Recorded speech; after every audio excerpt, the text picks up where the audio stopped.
नाज़रीन ग्रामी, हज़रत ईसा अलैहिस्सलाम की ज़ात मुक़द्दस इस लिहाज से अलग है कि आपकी विलादत बासआदत का वाक़या मौजज़ाना तौर पर हुआ। आपका जिंदा आसमान पर जाना भी एक मौजज़े से कम नहीं था और क़यामत के करीब आपका नुज़ूल भी एक ज़बरदस्त मौजज़ाना हैसियत का हामिल होगा। ईसा अलैहिस्सलाम की वजूद शक्ल दरमियान कद कामत और सफ़ेद सुर्खी माइल रंगत होगी। उनके सर के बालों की लंबाई दोनों शानों तक होगी। इनके बालों का रंग बहुत सियाह चमकदार जैसे नहाने के बाद होते हैं। बाल सीधे यानी पेचीदा न होंगे।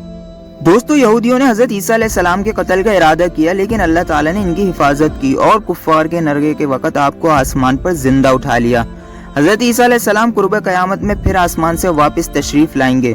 नुज़ूल के वक्त आपके जिस्म पर जर्द रंग की 2 चादरें होंगी, जिनमें से एक को तैबन बनाकर बांधा हुआ होगा, दूसरे चादर के तौर पर उड़ा होगा। जब सर झुकाएंगे तो इससे चांदी के मोती की तरह पानी के कतरे टपकेंगे। आपके सर पर एक लंबी टोपी होगी, आप ज़िरा पहनेंगे। हजरत ईसा अलैहिस्सलाम नुज़ूल के वक़्त दोनों हाथ फरिश्तों के कंधों पर रखे हुए उतरेंगे। आपके हाथ में एक हरबा होगा जिससे दज्जाल को कत्ल करेंगे। इस वक़्त जिस किसी काफिर पर आपकी सांस की हवा पहुंच जाएगी वो मर जाएगा। आपकी सांस की हवा इतनी दूर तक पहुंचेगी कि जहां तक कि आपकी नजर जाएगी। आपका नुज़ूल मुल्क दिमश्क में होगा। दिमश्क की मरकजी जामा मस्जिद के शर्की मीनारा के करीब होगा। आपका नुज़ूल सुबह के वक्त होगा। मुसलमानों की एक जमात जो दज्जाल से लड़ने के लिए जमा हुए होंगे, उनकी तादाद 800 मर्द और 400 औरतें होंगी। हजरत ईसा अलैहिस्सलाम के नुज़ूल से पहले एक रूमी लश्कर मकाम आमाक या वाबिक में उतरेगा। इनसे जिहाद के लिए मदीने से एक लश्कर चलेगा। ये लश्कर अपने जमाने के बेहतरीन लोगों का मुजमा होगा।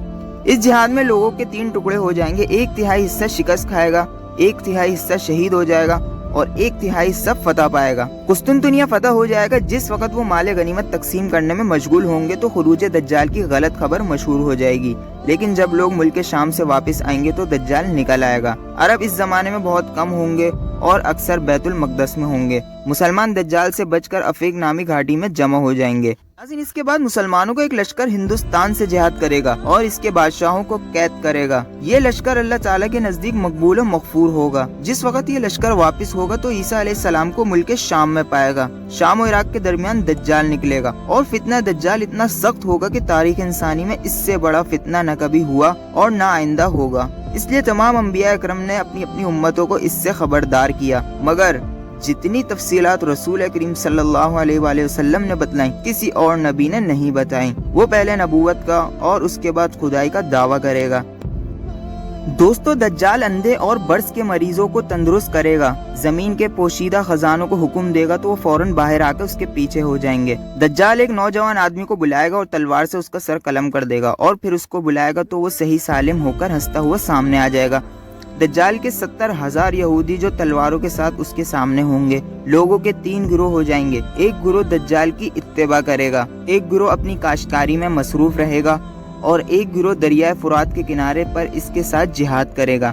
मुसलमान मुल्क शाम की बस्तियों में जमा हो जाएंगे और दज्जाल के पास एक इब्तिदाई लश्कर भेजेंगे। इस लश्कर में एक शख्स एक सियाह और सफेद घोड़े पर सवार होगा और ये सारा लश्कर शहीद हो जाएगा।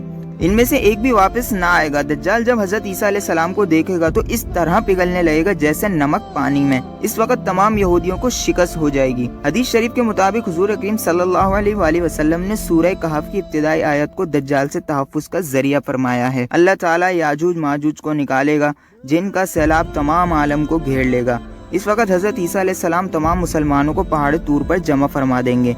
याजूज माजूज की फौज का इब्तिदाई हिस्सा जब दरिया तिबरिया पर गुजरेगा तो सब दरिया को पीकर साफ कर देगा। इसके बाद हज़रत ईसा अलैहिस्सलाम याजूज माजूज के लिए बद्दुआ फरमाएंगे जिससे सब के सब आहिस्ता आहिस्ता मर जाएंगे। इसके बाद हज़रत ईसा अलैहिस्सलाम मुसलमानों को लेकर जबल तूर से जमीन पर उतरेंगे, मगर तमाम जमीन याजूज माजूज के मुर्दों की बदबू से भरी हुई होगी। हज़रत ईसा अलैहिस्सलाम दुआ करेंगे कि बदबू नाबूद हो जाए। अल्लाह ताला बारिश बरसाएगा जिससे तमाम जमीन धुल जाएगी। फिर जमीन अपनी असली हालत पर समरात और बरकत पर भर जाएगी। हज़रत ईसा अलैहिस्सलाम लोगों को फरमाएंगे कि मेरे बाद एक शख्स को खलीफा बनाए जिसका नाम मकद है। इसके बाद आपकी वफात हो जाएगी। नबी करीम सल्लल्लाहु अलैहि वसल्लम के रोज़े अतरार में चौथी कब्र आपकी होगी। लोग हज़रत ईसा अलैहिस्सलाम की तालीम इरशाद के लिए मकद को खलीफा बनाएंगे। इसके बाद क़यामत की बिल्कुल करीबी अलामत ज़ाहिर होना शुरू हो जाएंगी।